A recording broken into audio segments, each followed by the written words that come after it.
Okay, good morning, everybody.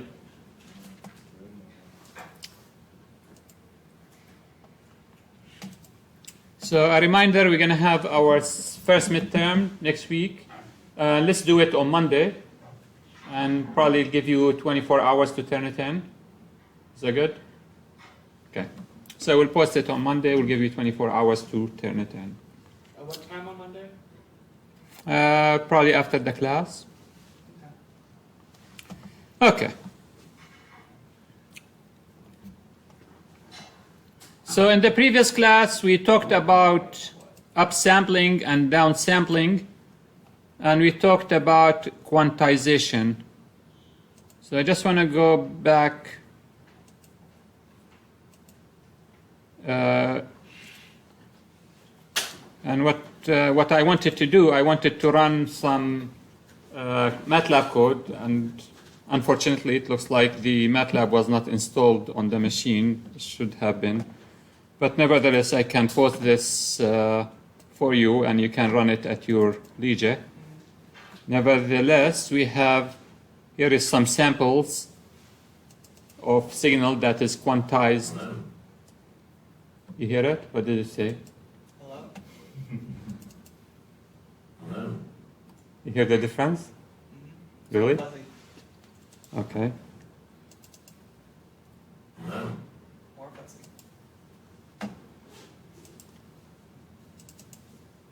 Hello? So this is the difference in the audio. Can't even tell. The guy's saying hello. You want to answer? Nevertheless, we should be able to take the signal and be able to plot it and compare the different appearances of the signal with different quantization levels. So I'll post this code, and you can also, if you like, record your own audio and also manipulate your audio. And hopefully once the MATLAB is installed here, we can run more code on here. Okay. So we talked about the quantization, and just want to clarify one thing. So when we look at the characteristics of the quantization that we have in this curve here, what is the output of the quantizer? What does the quantizer generate? A binary code. The output of the quantizer is this code here. So in this table that we have here, that shows the input and their range and what they're going to be quantized as. This is the output of the quantizer. Now the output of the quantizer, it depends on the quantizer. It could be just binary, it could be 1's complement, it could be 2's complement. This that we have here is in 2's complement. So we go from 0, 1, 2, 3, negative 1, negative 2, negative 3, negative 4. This is the output of the quantizer if it is using the 2's complement. Okay. With that, we come to our class today. So these are the topics that we have covered since the start of the class. And this is where we are. We introduced the Z transform. We're going to look at the inverse Z transform, the properties of the Z transform. We're going to relate the discrete time Fourier transform and discrete time Fourier transform and Z transform. We're going to relate the difference equations and the Z transform, the frequency response and Z transform. We're going to look at the stability. And then we're going to start the next topic after we finish the Z transform, which is the digital filter design. Now, some of you might have seen the Z transform before, some of you might have not. So irrespective, we're going to review it. It will act as a refresher if you've seen it before. And if you have not, then you hopefully become familiar with it. Now there are some geometric series that we're going to be using when we calculate the Z transform. And these are the geometric series that we're going to use when we use the Z transform, when we calculate the Z transform using the definition. Does that make sense? Now, most of the time, we do not use the definition to calculate the Z transform, but rather we use tables. But if we are asked, or if we have to calculate the Z transform using definition, we're going to use the summation from n equals 0 to infinity, a to k is equal to 1 over 1 minus a. And the condition is that a should be less than 1. Now this one, I can get this one, I can get the third entry from the first entry. If n1 is equal to, so I can get this entry from this entry. If n1 is equal to 0, I'm going to get a to n1, which is going to become a 1, minus a to infinity divided by 1 minus a. If a is less than 1, a to infinity is going to equal to a 0. Everybody with me? So what we're saying is you can get this one from the one that is above. And the same thing, you can get the second one from the one that is above. Nevertheless, in the third one, a has to be less than 1 in order to get rid of the a to n2 plus 1. Because it's going to be here minus a to infinity. So a has to be less than 1 for a to infinity to go to a 0. Okay, so with that, we looked in the previous class at the calculation of the Z transform, and using that geometric summation, we calculated the Z transform. This is the A in that series is going to equal to 1 over 1 minus A if A is less than 1, which is 1 half Z to negative 1 has to be less than 1, which is the same as saying that Z has to be greater than 1 half. We define that Z greater than half as the region of convergence. And then we started another example on a signal that starts at negative 1 and goes to negative infinity. So another example on the calculation, if we have x2 of n equal negative 1 half to the n u of negative n minus 1, we said this signal looks something like this. It starts at negative 1, is going to equal to negative 2, then is going to negative 4, negative 8, and it's going to keep growing. So this is at negative 1, negative 2, negative 3. Together? Everybody can figure that out. Remember, u of n has to be 0 or larger to have a 1. So when n is equal to negative 1, this is going to be negative 1 minus 1 is going to be u of 0, which is equal to a 1. Make sense? When it is negative 2 minus negative 2 is going to be 2 minus 1, u of 1 is a 1. So that's why it starts at negative 1, goes all the way to negative infinity. Okay, so this is a left-sided sequence.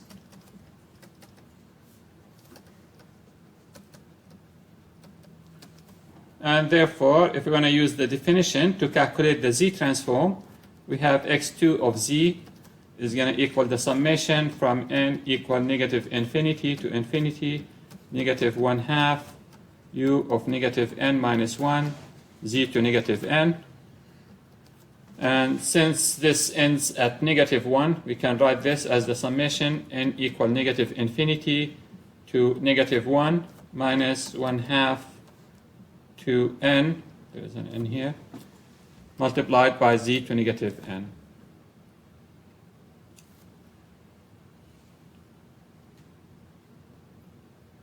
We can let m equal negative n, and therefore we can write this as the summation from m. When n is equal to negative 1, m is going to equal to a 1. When n is equal to negative infinity, is going to equal to infinity.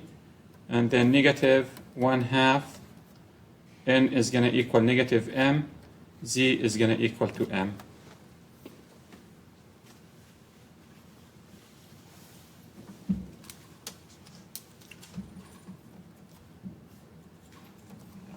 Okay, we can write this as equal to the summation from m equal 1 to infinity negative.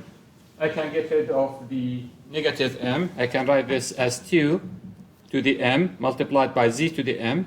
It's going to give me 2 multiplied by z to the m.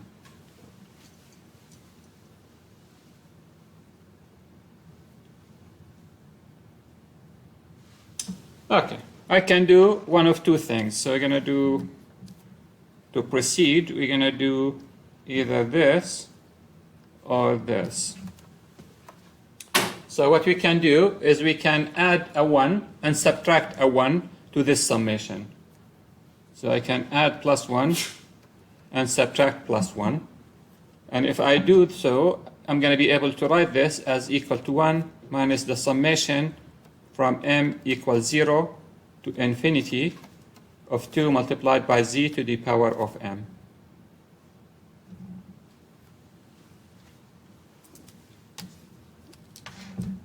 Does anybody see why?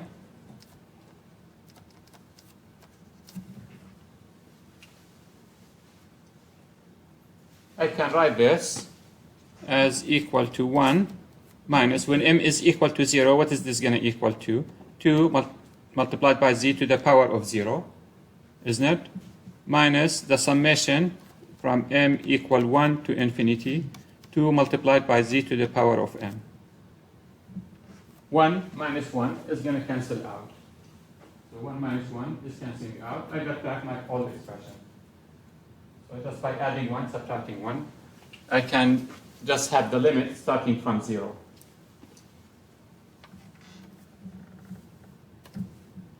So this is on the side. Okay. So therefore, I can write this using the geometric series that we have. This is going to equal to 1 minus 1 divided by 1 minus 2 multiplied by z. And the condition that we're going to have is that the magnitude of 2 multiplied by z has to be less than 1.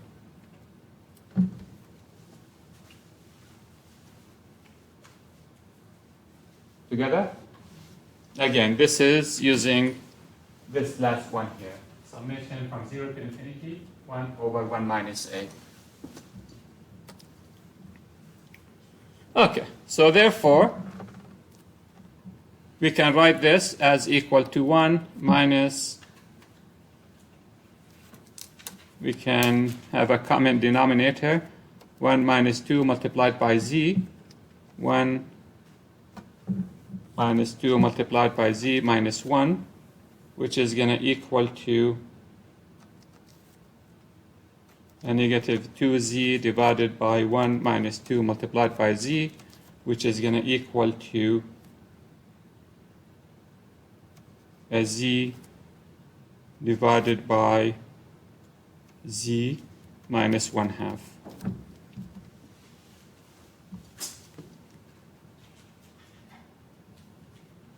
If we divide by negative 2, I'm going to get a z. This is going to become negative 1/2. This is going to become a z. So this is going to equal z over z minus 1. Okay. And the region of convergence is we want z to be less than 1/2. And this comes directly from here. Make sense, everybody? Now we could have used the other expression. Instead of using the summation from 0 to infinity, I could have just used this one and did not have to do that trick of changing the limit from 0. So then I'm going to get this summation is going to equal to 2 multiplied by z to the power of 1 minus 2 multiplied by z to the infinity plus 1 over 1 minus 2 multiplied by z.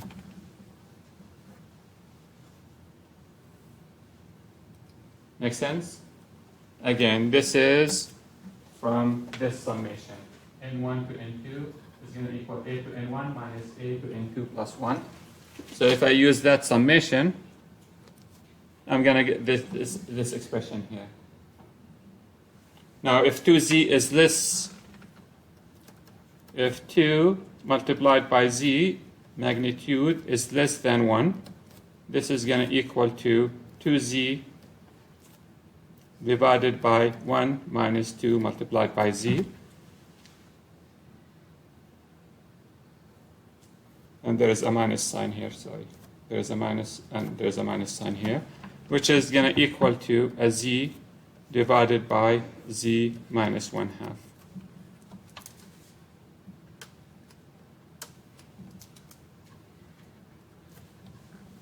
Is that clear? There is a minus sign here. So either way, what we conclude from this is that in general, if I have a negative alpha to the power of n multiplied by u of negative n minus 1, this is going to have a z transform that is z divided by z minus alpha. And the region of convergence is going to be z less than alpha.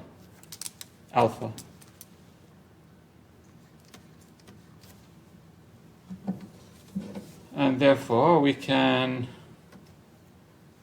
put this in a box because we're going to be using it.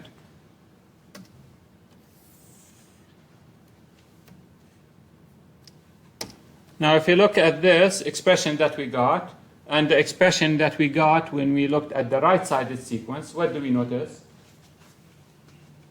Both of them have the same z transform.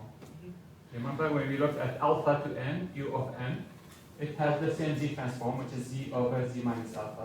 What was the difference between them? The region of convergence.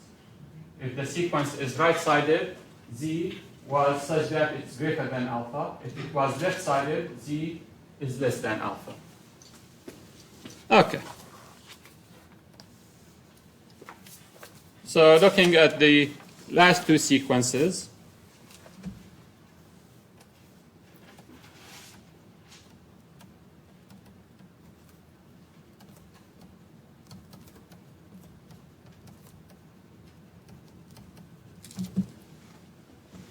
we can see the importance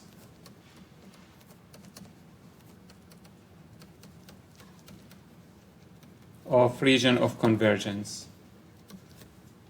So we have a sequence x1 of n that was equal alpha to the n multiplied by u of n. We have a sequence x2 of n that was equal negative alpha to the n u of negative n minus 1. This was causal, meaning exists when n is greater or equal to 0. This was anti-causal,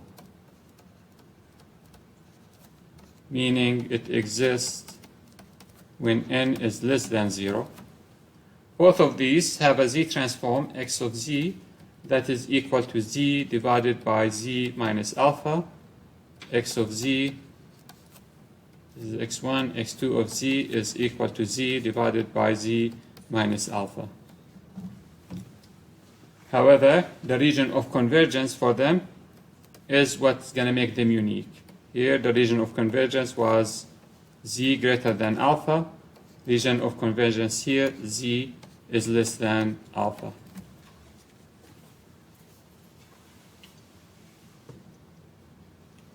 Is that clear, everybody? Now remember, z is a complex variable, so that's why we take the magnitude. The magnitude has to be greater than alpha. The magnitude has to be, in the other case, less than alpha. So we can say that the region of convergence is needed because two sequences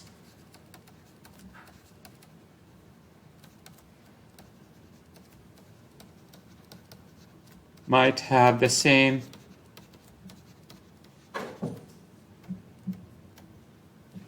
z transform. And therefore, region of convergence make the Z transform unique.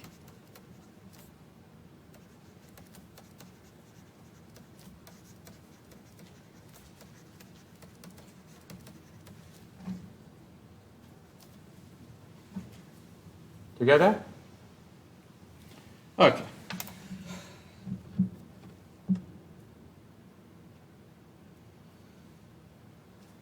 Now, in general,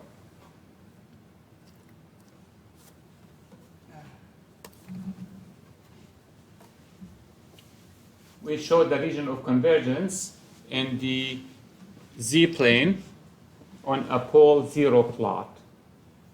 And we'll see why in a second. Okay. Good? No, I didn't finish.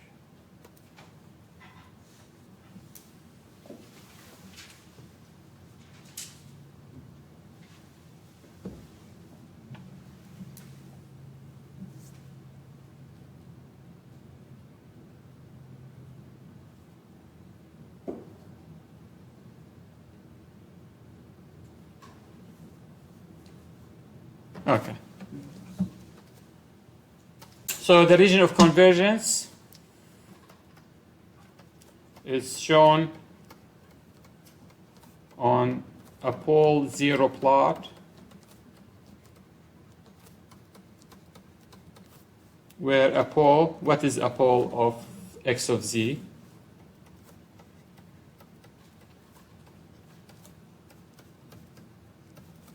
What is the pole? The value of x of z that makes x of v goes to infinity. Where the denominator equals 0. Yeah, where the denominator is equal to 0. The value of z that makes x of z go to infinity. And a 0 is the value of z that makes x of z equal to a 0. Poles are the roots of the denominator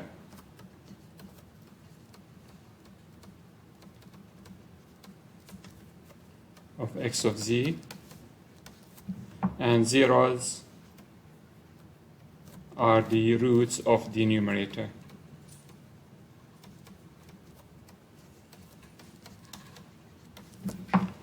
Okay.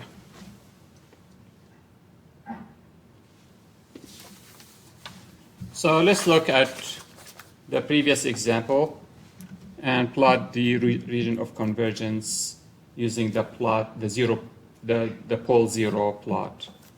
So as an example,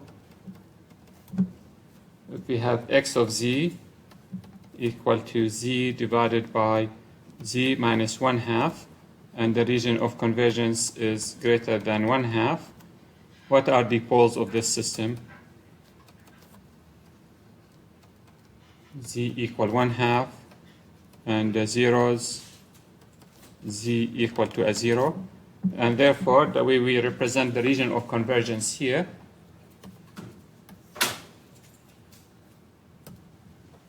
we're going to add the 0, and at 1/2 we have a pole,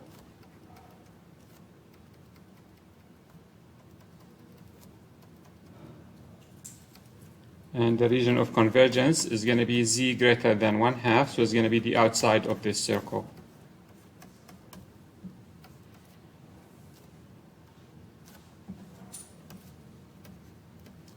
Is that clear? Then remember, z is a complex variable, so it has, what is this axis? The real of z. This is the imaginary of z.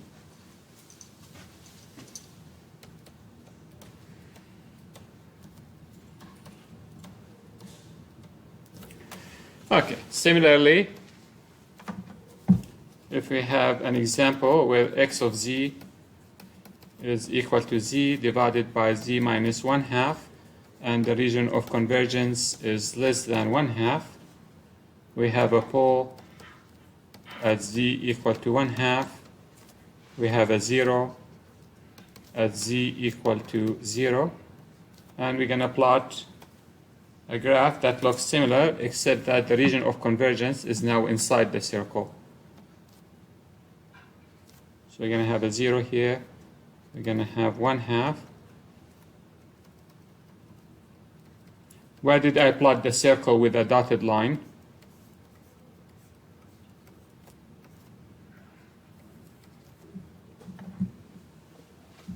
For artistic purposes. Okay, I'll give you 3 choices. For artistic purposes, because the circle is not in the region of convergence, and none of the above. If it's not in the region of convergence. Because the circle is not in the region of convergence. Together? Because I have a pole on the circle. If the circle was in the region of convergence, at the pole, this is equal infinity. Region of convergence means x of z is finite. It cannot have a pole on it. Does that make sense, everybody? Okay. So by definition,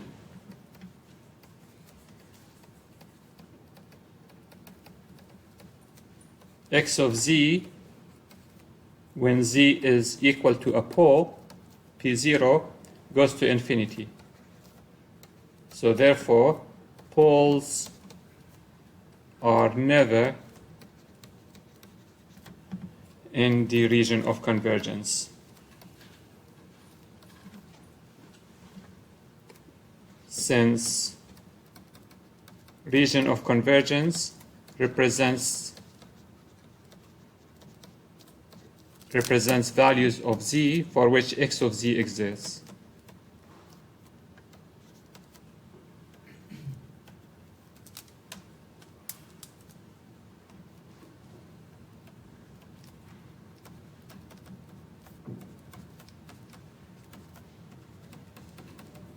Meaning it is finite.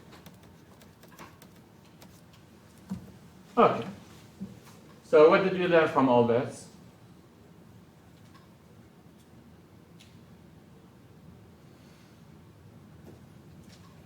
We can look at the region of convergence. If the sequence is left-sided, the region of convergence is going to be within a circle. If it is right-sided, it's outside the circle. We can have 2 sequences that have the same exact x of z. We're going to be able to differentiate these 2 sequences by using the region of convergence. Okay. Let's do another example.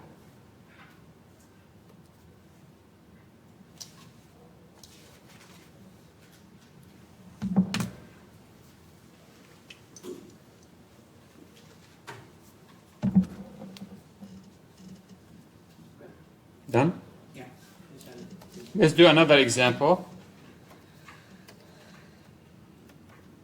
and see what happens if we have a 2-sided sequence. If x of n is equal to 1/2 to the n u of n plus 2 multiplied by 2 to the n u of negative n minus 1.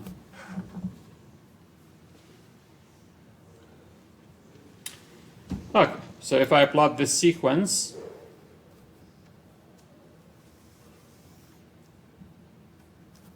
at 0 is going to equal to a 1, and then when n is greater than 0, it's going to be decaying. And at negative 1 is going to equal to a 1. 2 to negative 1. And then is going to start decaying.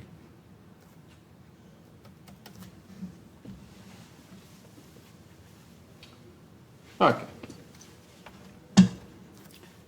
Now to find the z transform for this sequence, the z transform is a linear operation. We did not show that yet, but we can use it for the time being.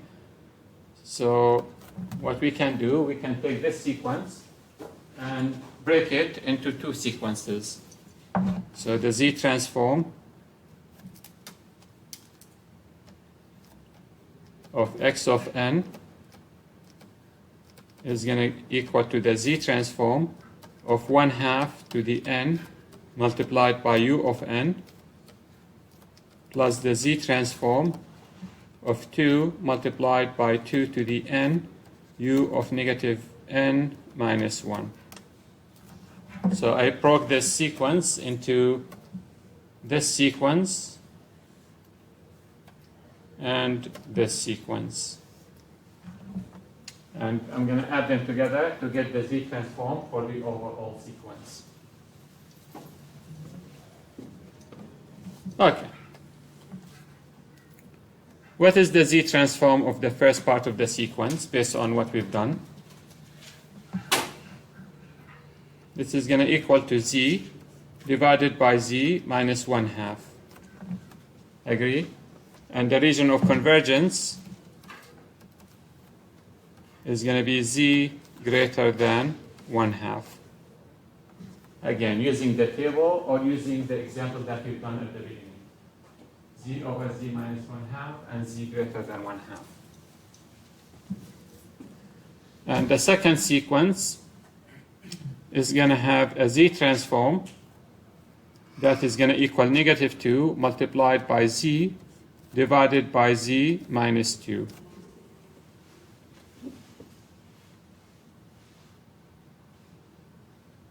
Where is the negative sign coming from?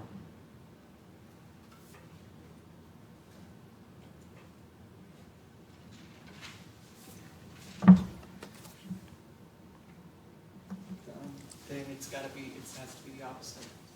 Well, because it's linear. If it is negative here, it gives me a positive. If it is positive here, what's it going to give me? A negative. A negative. Okay. What is the region of convergence here? It's going to be z less than 2. So this is our region of convergence 1, region of convergence 2. And we can add the two together. X of z is going to equal to z divided by z minus 1/2 minus 2z divided by z minus 2, which is going to equal to z multiplied by z minus 2 minus 2 multiplied by z minus 1/2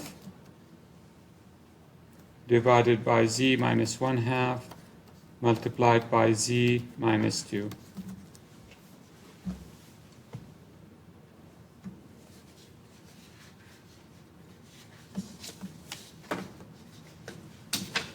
Okay, we can simplify this.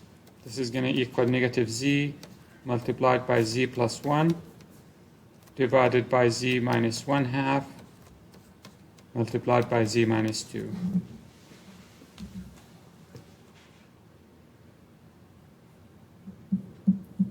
Just cancelling the terms that are that are similar. Okay. What is the region of convergence?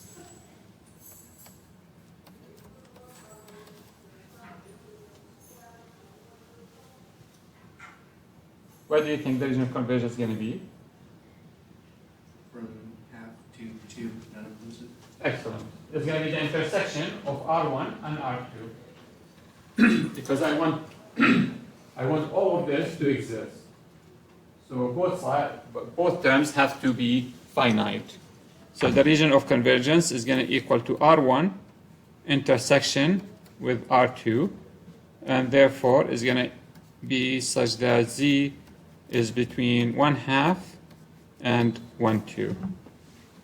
And therefore, we can plot the region of convergence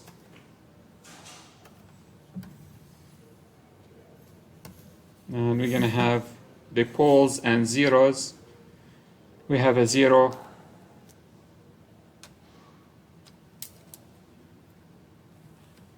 plus 1. We have a 0 at the origin. We have a 0 at negative 1. We have a pole at 1/2.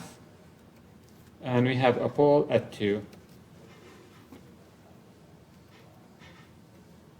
And therefore, we can plot a circle here.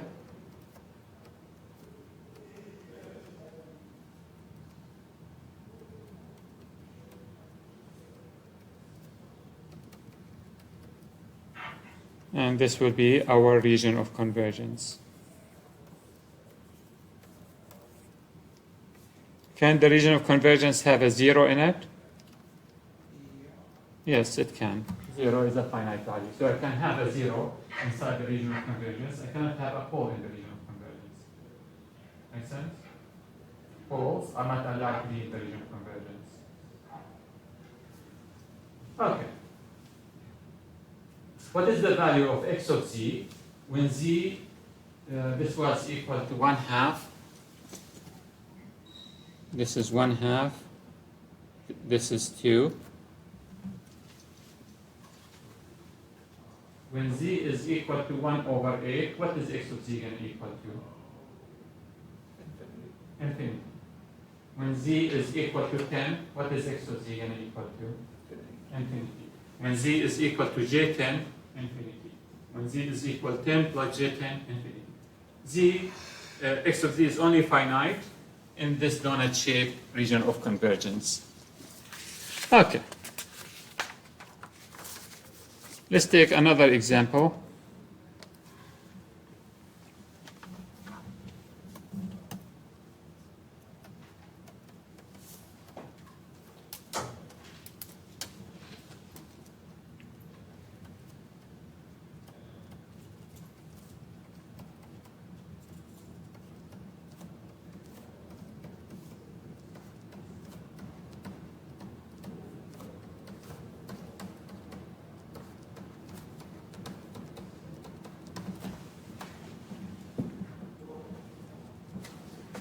How can we find the z transform of this sequence? Similar to what we've done before. 1/3 n u of n plus 1/3 n u of negative n minus 1. What is the z transform of the first term?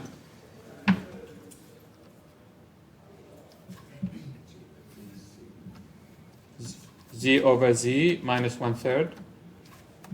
What is the region of convergence?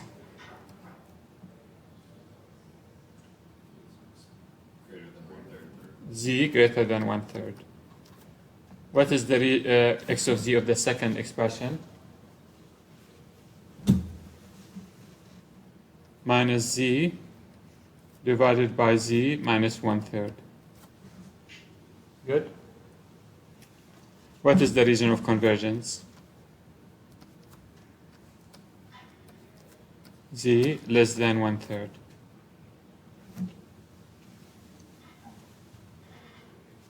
And therefore, what is the region of convergence overall?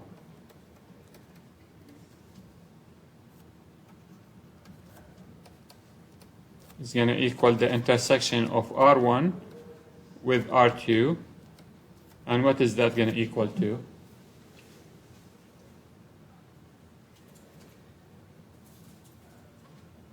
Empty. Empty set. Z has to be greater than third and less than third. There is no z that's going to meet that, so therefore this is going to be empty. So what do we conclude? X of z does not exist. Together? So does z transform exist for all sequences? No, it does not. There is a sequence where x of z does not exist. Okay.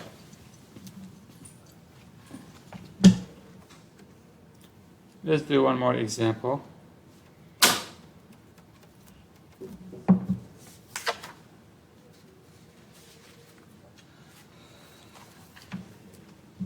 So if we have x of n equal to -2, 1, 5, -4. And this sequence looks something like this. At 0, it is equal to a 1. At -1, it is -2. And at 1, it's equal to a 5. And at 2, it is equal to -4.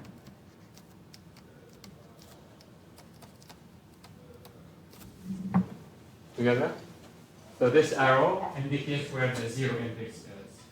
So instead of plotting all this, the arrow, or if it is bold, it means this is where the 0, where n equal to 0. Okay. How do you find x of z? We can just use the definition. N equal negative infinity to infinity, x of n, z to negative n. So when n is equal to negative 1, x of n is negative 2, z to negative 1 multiplied by negative is going to be z to the 1. When n is 0, x of n is equal to 1. When n is equal to 1, x of n is equal to 5, z to negative 1. When n is equal to 2, x of n is negative 4, z to negative 2. So therefore, this is x of z. What is the region of convergence? All Z. All z. What else?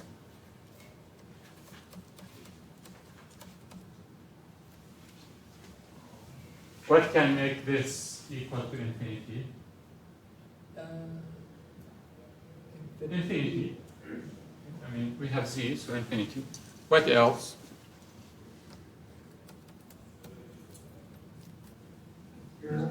Zero. Excellent. 0, because we have 5 over z, we have 4 over z squared, so if z is 0, it's going to be infinity. Excellent. Okay.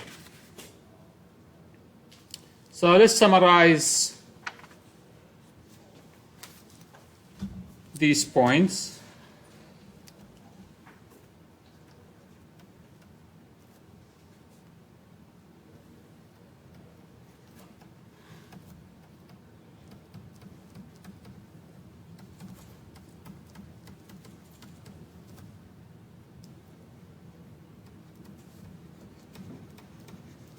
Regarding the region of convergence. So the first important point is that the poles of x of z are never in the region of convergence. The second observation or important point, if I have a right-sided sequence,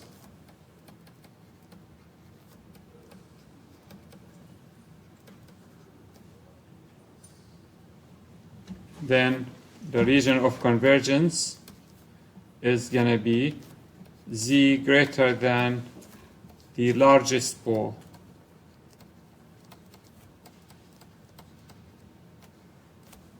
So if I have a sequence that starts at 0 and goes to the right,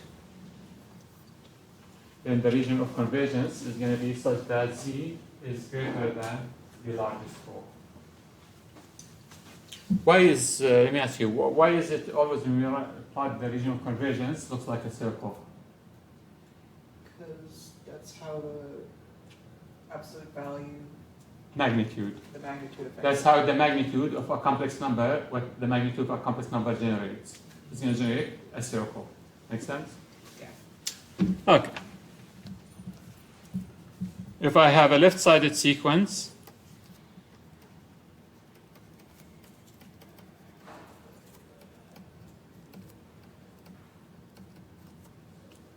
the region of convergence is going to be z such that it is smaller than the smallest pole. So in this case here, region of convergence is going to be outside, and here the region of convergence is going to be inside. Okay. If I have a two-sided sequence,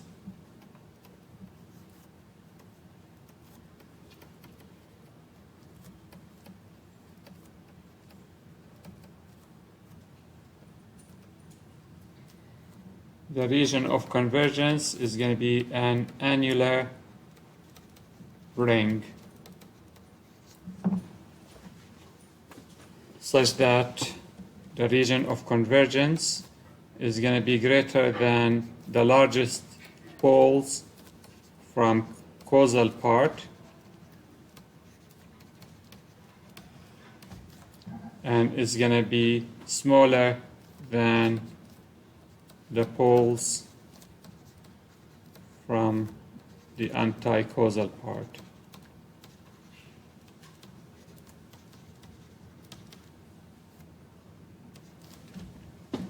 And therefore, the region of convergence is going to look something like this.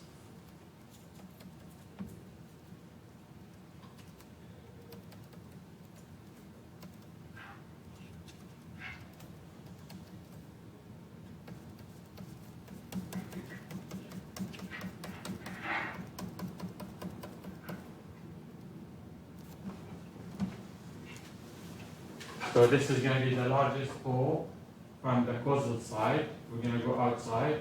This is going to be the smallest pole from the anti-causal, from the left-sided. Causal meaning right-sided, anti-causal left-sided.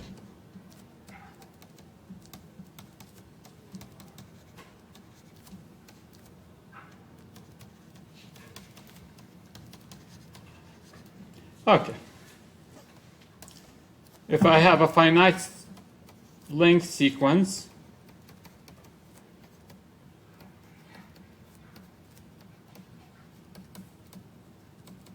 then the region of convergence is going to be all of z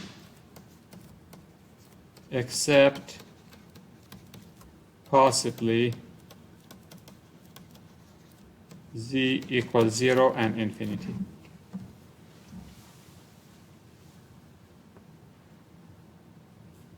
Make sense?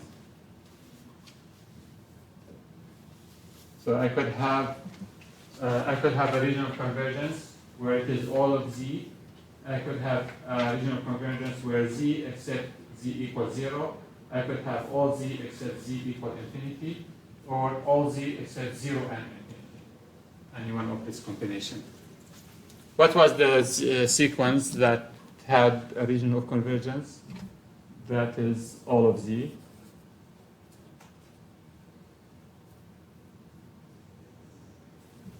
The first one we started with, which was the delta at 0. If we have a delta at 0, there was the region of convergence was all of z. Okay.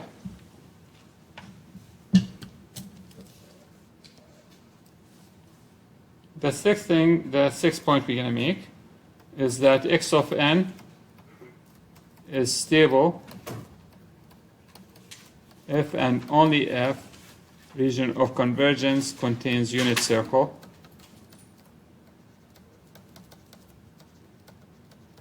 and we'll show that later, but we're going to write it for the time being. And the discrete time Fourier transform exists if and only if region of convergence contains unit circle.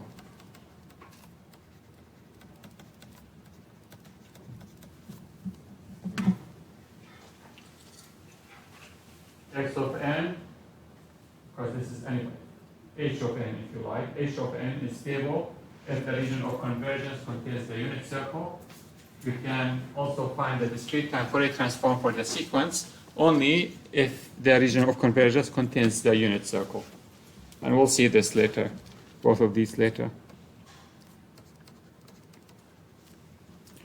Okay. Let's look at some properties of the Z transform.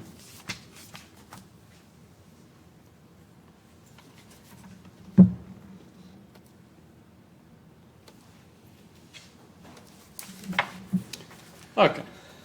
So similar to how we've done with the Laplace transform, we rarely use the definition to calculate the Z transform, but we rather use the properties to calculate Z transform when possible.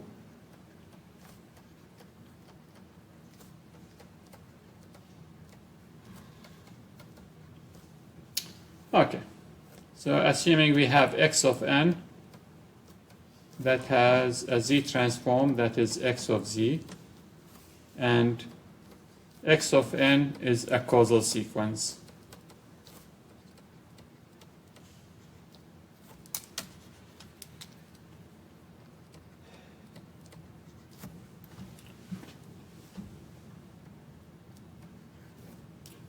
So the first property is linearity. What does linearity mean? If I have x1 of n, and x1 of n has x1 of z, I have x2 of n, and x2 of n has a z transform that is x2 of z. Then if I take a x1 of n plus b x2 of n, they're going to have a z transform that is a x1 of z plus b x2 of z.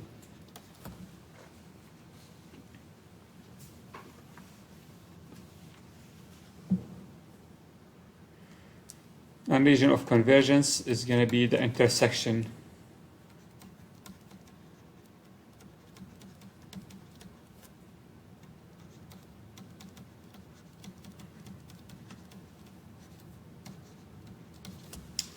Okay. So we're all familiar with linearity. The z transform is a linear operation, and therefore we can take a sequence, break it into parts, take the z transform of each part, and add the z transform of all the parts together to get the z transform of the overall sequence. Another property is the time shift property. And what the time shift property says, if you have a sequence and you shifted it to the right by n0, then this is going to have a z transform that is z to negative n0 multiplied by x of z.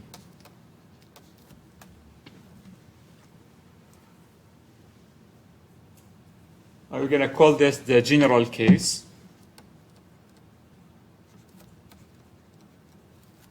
And we're going to look at two more specific cases. X of n minus n0 is going to have z to negative n0 multiplied by x of z plus the summation from m equal 1 to n0 x of negative m z to the m, and x of n plus n0 is going to have z to the n0 multiplied by x of z minus the summation from m equals 0 to n0 minus 1 x of m z to negative m.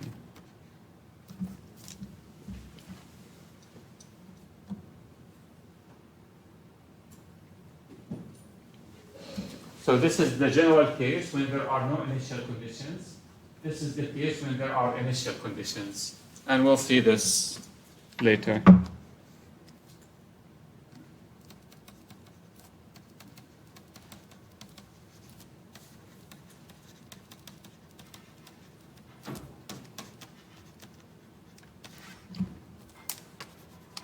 Okay. Another property of the Z transform is frequency scaling.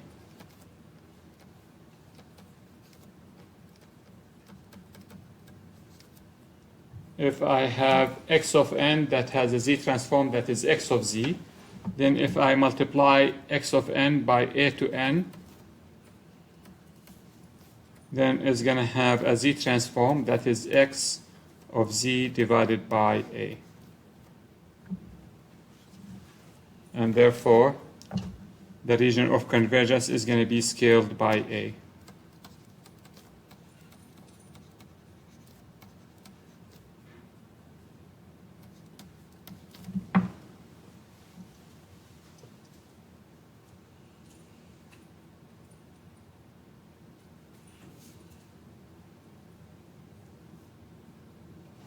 Okay. Another property. And we're going to list all these properties and then we'll do examples to illustrate them.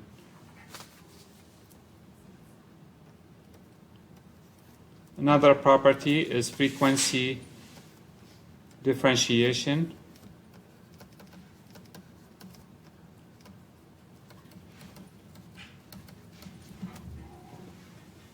If I have a sequence, if I multiply it by x of n,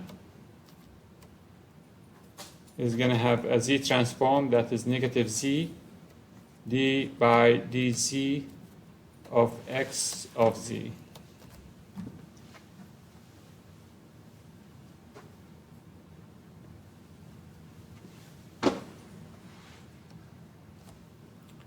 Another property is the initial value theorem.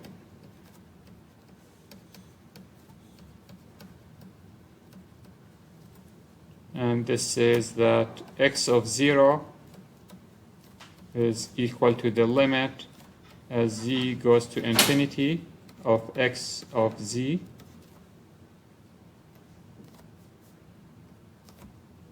And then we have the final value theorem.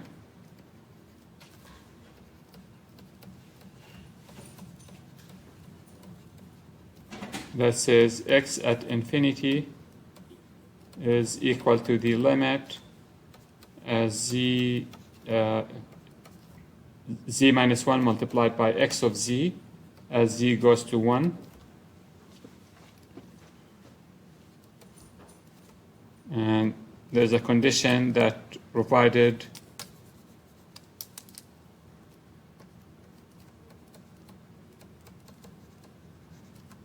the region of convergence contains z greater than 1.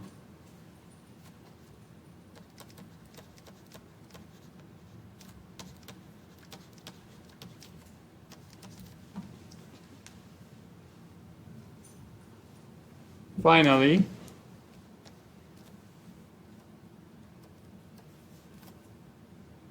we have the convolution property.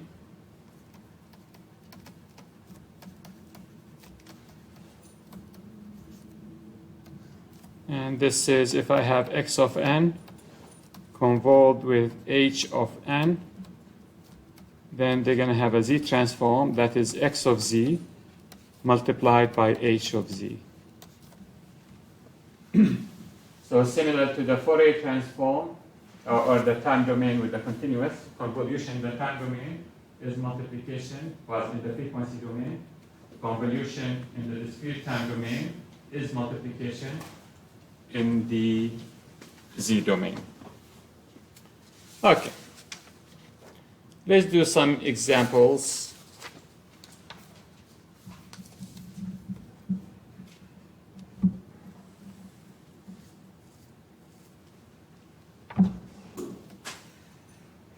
Using these properties. So let's use these properties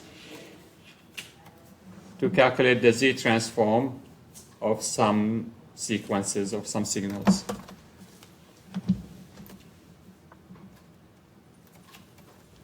So let's take x of n equal to cosine omega 0 multiplied by n multiplied by u of n.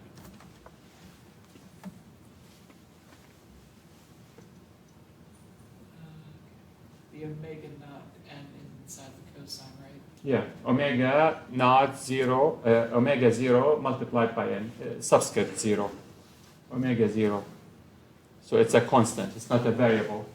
This is the frequency of the sequence. Just making sure the unit part isn't in the cosine.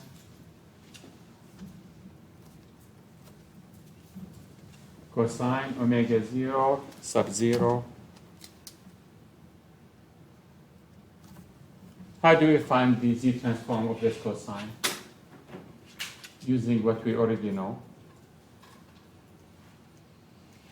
We can write the cosine as equal to e to j omega 0 multiplied by n plus e to negative j omega 0 multiplied by n divided by 2 multiplied by u of n. Agree? Okay. Now if I look at each one of these terms, what is e to j0 multiplied by n multiplied by u of n? What is the z transform of this?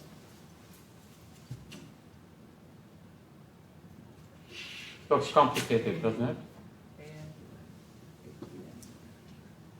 Well, how about if you write it like this?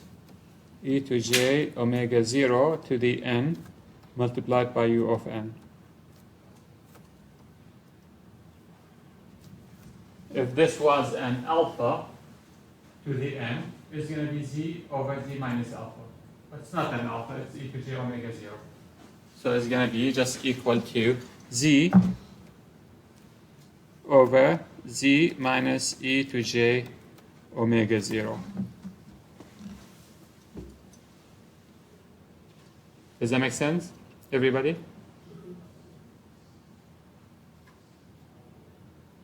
Okay. So going back to the expression we have, we're going to have 1/2 multiplied by z divided by z minus e to j omega 0 multiplied by n plus 1/2 multiplied by z divided by z minus e to negative j omega 0 multiplied by n.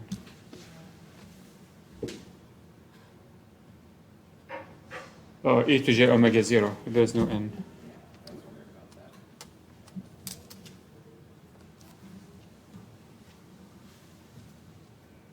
Together?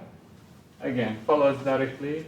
This is an alpha, z over z minus alpha. If it is e to j omega 0, z over z minus e to j omega 0. What is the magnitude of e to j omega 0?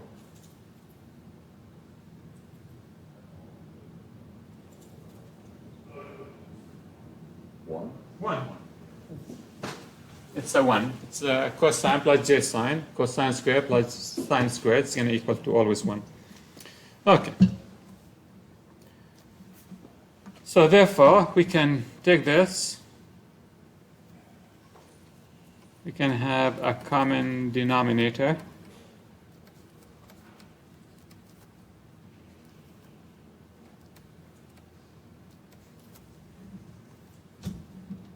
One half z multiplied by z minus e to negative j omega 0 plus 1/2 z multiplied by z minus e to positive j omega 0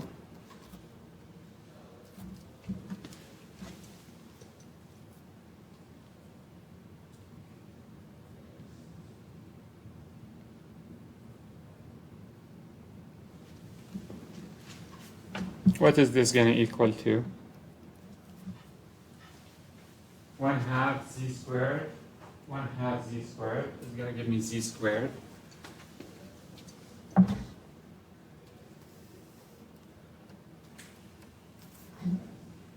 And then I have minus 1/2 multiplied by z multiplied by e to j omega 0 with minus sign plus e to j omega 0.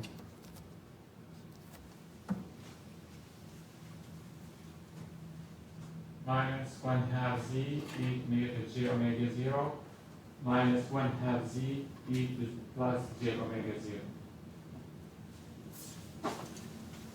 0.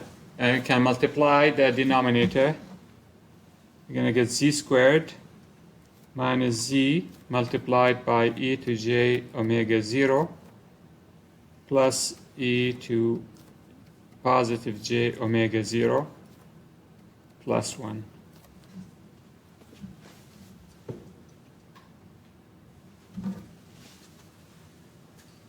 Z e to j omega 0, z e negative j omega 0, and both of these with minus sign. E to j omega 0 multiplied by e to negative j omega 0, it's going to give me a 1.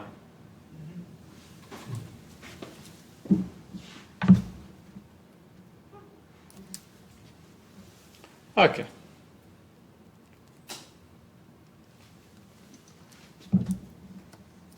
We can simplify this. This is going to equal to z squared minus z. What is e to negative j omega 0 plus e to j omega 0 over 2? It's a cosine omega 0.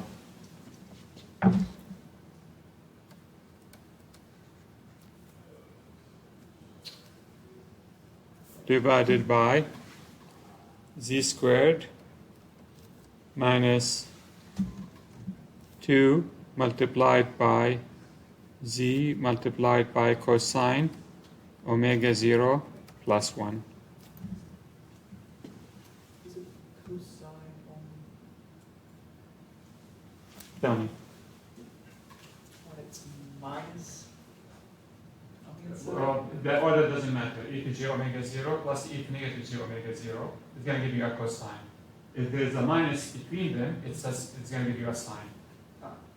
E to j omega 0 minus e to negative j omega 0 over 2j is going to give you a sine. But didn't we start with minus Which one? at the very beginning? Here? Cosine, no, up to the very beginning. At like a xn equals cosine Yeah. omega naught n Yeah. un. Didn't we start with a minus? Yeah?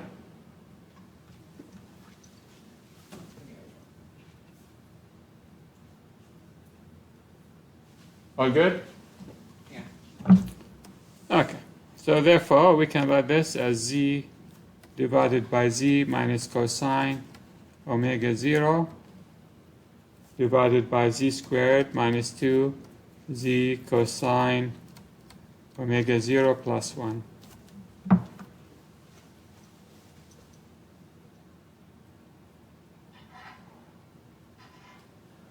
What is the region of convergence?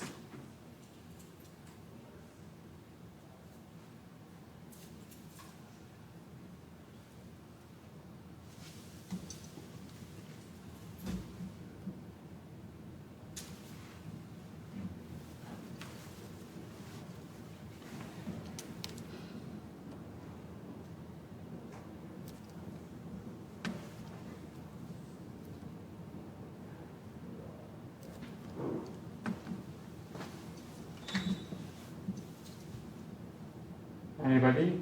Less than ej omega naught and greater than e and negative j omega naught. What else?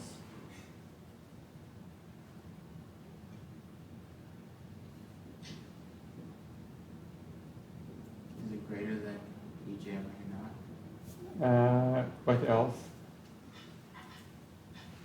All Z except for 0. What else? Infinity. I mean, we have to guess. We broke this into these two expressions, isn't it? This exponential and e to negative j omega 0. The region of convergence is going to be the intersection of both, isn't it? What is the region of convergence of this? E to j omega 0 u of n. We said it's going to be z, if this was an alpha, was z greater than the magnitude of alpha. It's not an alpha, it's e to j omega 0. Magnitude 0 is going to be greater than the magnitude of e to j omega 0. What is the magnitude of e to j omega 0? 1. So z greater than 1. And similar thing, we can do it when it is negative j omega 0. Z has to be greater than the magnitude of e to negative j omega 0. What is the magnitude of e to j omega 0? 1. So therefore, region of convergence is going to be z greater than 1.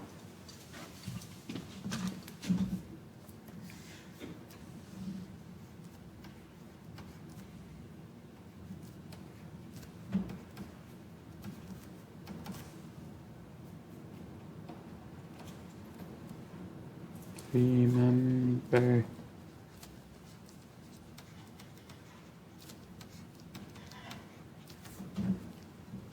Make sense? Now I know some of you say z greater than e to j omega 0. But it's not e greater, it's greater than the magnitude, which is a 1. I mean, you could have said greater than the magnitude of e to j omega 0, which is equal to a 1.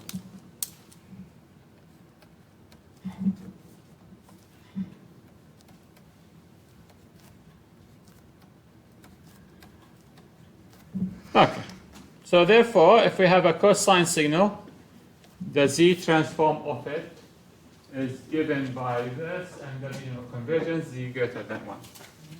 Let's take another example.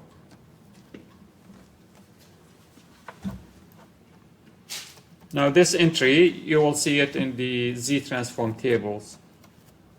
If we have x of n equal e to negative a multiplied by pi multiplied by n multiplied by cosine omega 0 multiplied by n multiplied by u of n.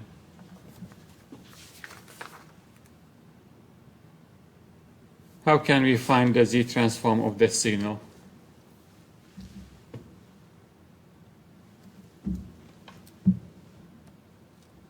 Same thing we did earlier, change it to. We can. How can we do it simpler? We know the z transform of the cosine, which we just calculated, isn't it? And then we can go back and look at the properties of the z transform. And we have a property here that says frequency scaling. If you multiply by a to n, x of n, x of z is going to be z over a. So using this property,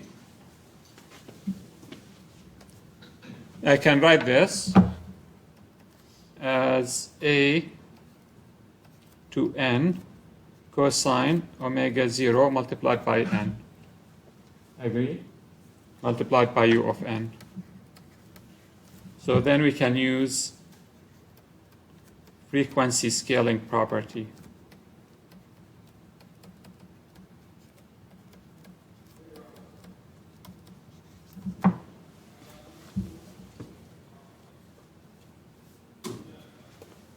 What is the frequency scaling tells me? X of z is going to equal to whatever the z transform that we calculated there divided by this alpha. So it's going to be z divided by, by a multiplied by z divided by a minus cosine omega 0 divided by z divided by a squared minus 2 z divided by a cosine omega 0 plus 1.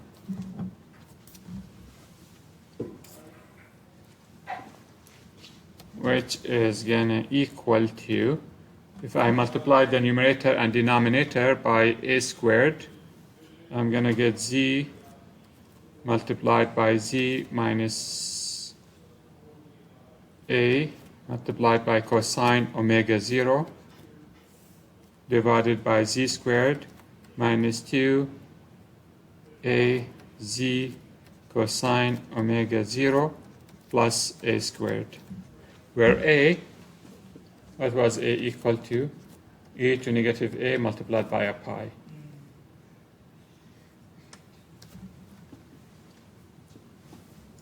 And the region of convergence is going to be z greater than the magnitude of a. What is the magnitude of a?